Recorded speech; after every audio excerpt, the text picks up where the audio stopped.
Greetings everyone, CCX here, and welcome back to Kirby Superstar. In the last episode, we ended up defeating Meta Knight and also defeating the Diana Blade, and now we're going to go ahead and continue with the longest game of all, the Great Cave Offensive. Get through the deadly cave while collecting hidden treasure. And if you saw the difficulty, then yeah, this is one of the longest games that you can possibly play. This is the same exact opening as Quackshot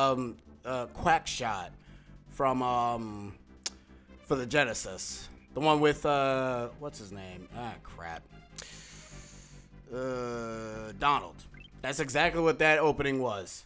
No, essentially what you're doing in this game is you're just collecting treasures, or I like to call references to many video game treasures.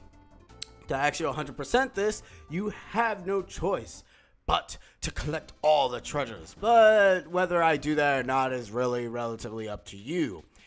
As of right here, this is actually your exit, but since we can't really go down there and that would be cheating, we have no choice but to go through the entire stage. Ah, boy. So anyways, other than that, that's basically the mechanics as a whole. Alright, we got ourselves a gold medal. Seriously, Kirby's gonna make bank throughout this entire endeavors. Then again, that's exactly how we done it in Indiana Jones. Am I right, folks? Am I right? Yeah, I'm right. Seriously, like we have like a field day in this place, and now we got ourselves a gold coin, which is less than the item that we got in first. How is that even possible? Now, the real big treasures are normally located in areas that are hard.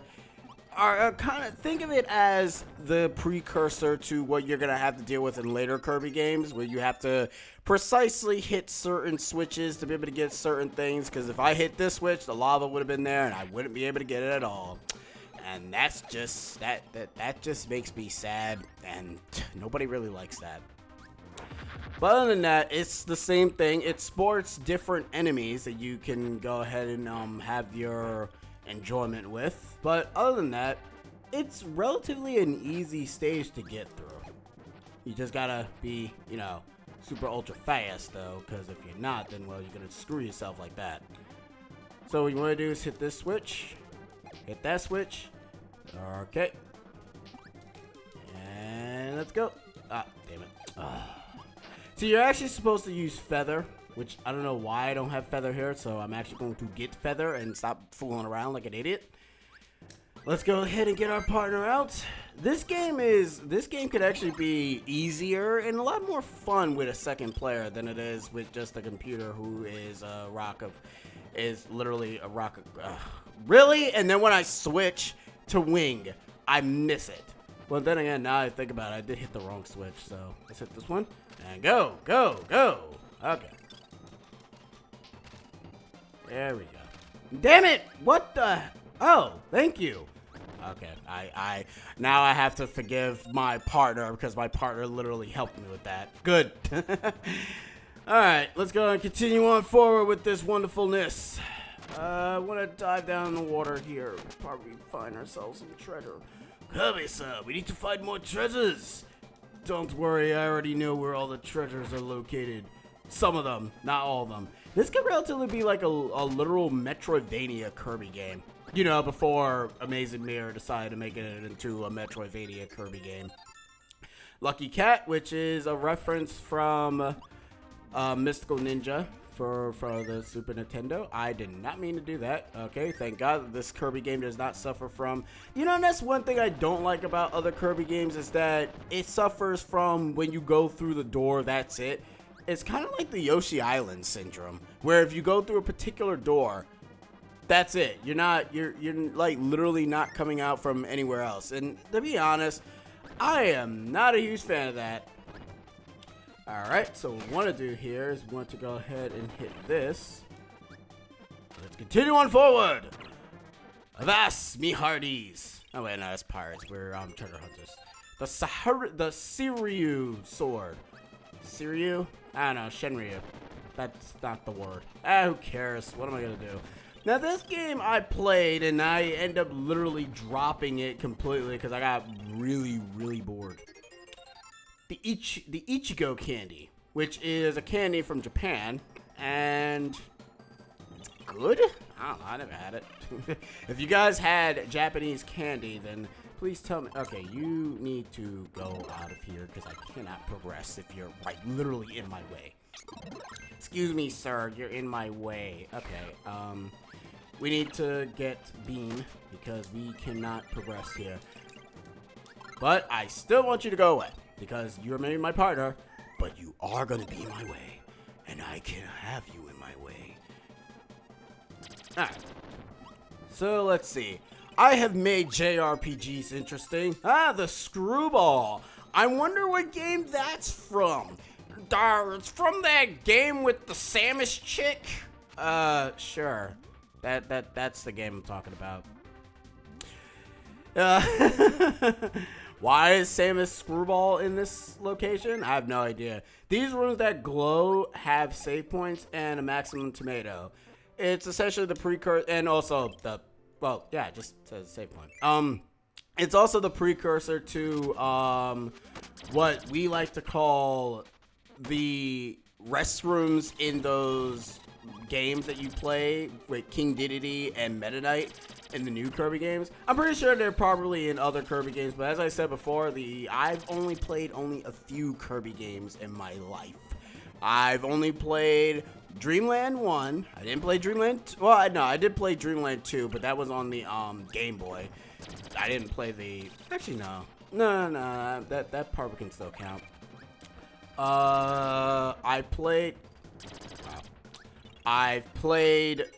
Amazing Mirror. I played Nightmare in Dreamland.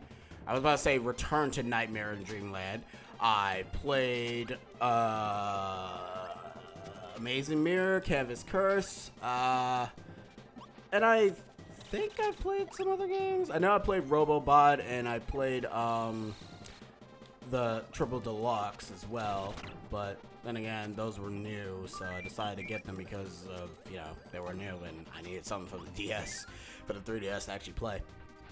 Alright, this location here is actually pretty hilarious. If you manage to go ahead and do that, he just falls to his death. But I think I kind of screwed myself because I think I kind of needed him. I think I needed him. I hope I don't need... Ow. You jerks. Alright. That's not... Wrong way, Kirby. What the... Go away. Okay, let's try it again.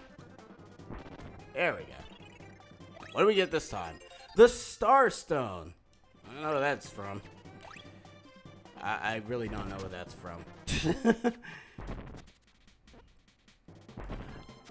Now, the thing is about the Great Cave Offensive is you guys... Oh, my God. What cannons reset themselves in the direction that they're supposed to be shooting? I don't understand that. These are the questions that keep eluding my brain, and I don't really like... I don't like it. I don't like it. Alright. It's not going to really do anything for me. Okay. We got Mirror here, and Mirror is gone. And now the Gordos are gone, Marogue. And you do have a life system, so be careful. But if you do die, you don't keep your treasures. You do, however, lose the inability of, you know, continuing the game. But don't worry, though. There are ways of... I'm going to have to... Okay, no. Or you can just jet out of here. That works, too. Ha! Screw you, Mirror. You thought that you can get me, but you were wrong. It's a good thing there's a lot of food in this jungle. Kirby is just having a smorgasbord here. Alright. I need to end here. Go away. Anyways, we need a cutter, so actually cut this down. Mind you, there's nothing here. There are going to be certain rooms where you are going to need a certain ability to progress, so try to avoid killing. Well, mind you, there's a reason why Kirby has the ability of, what's the word? Has the capabilities of getting the enemies to respawn, because if he didn't, then this would be a very terrible game. There are occasionally times when that happens, but not always. Bandana. I wonder if that's a reference to Street Fighter. It's probably really not. But then again, someone in Street Fighter does wear a bandana, so I don't know. Okay, let's check our map, which is not the right button, it's the X button. Alright, so far so good. Wow, you know what? This reminds me of me playing Wario Land 2. Some games you just don't want 100%. It's like, hey guys, we're gonna 100% Wario Land 2. Oh boy, he's gonna be here forever. Springtime. That was weird. See, the main reason why I don't like 100% in certain games is because it kind of ends up meaning that you're gonna be going through the entire game longer than you should. And yeah, I know you can just, cut without any problems, but you still have to take consideration that, your audience don't want to go ahead and see you play in the same continuous game. That's kind of the reason why most people nowadays end up just playing more than one game instead to actually showcase what's different. Alright, so this big whale here, who's not like a monstro incarnation at all, he's actually really easy to beat. He ends up dropping rocks, end up causing tsunamis, and that's really it. I don't really know what else to really talk about this guy, but he's dead. And now we are Trawler Kirby. He has himself a very fancy hat. But that is the first half of the Great Cave Offensive.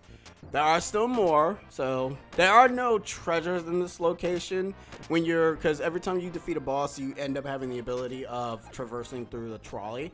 You could go back to go ahead and get those treasures, just in case you missed it.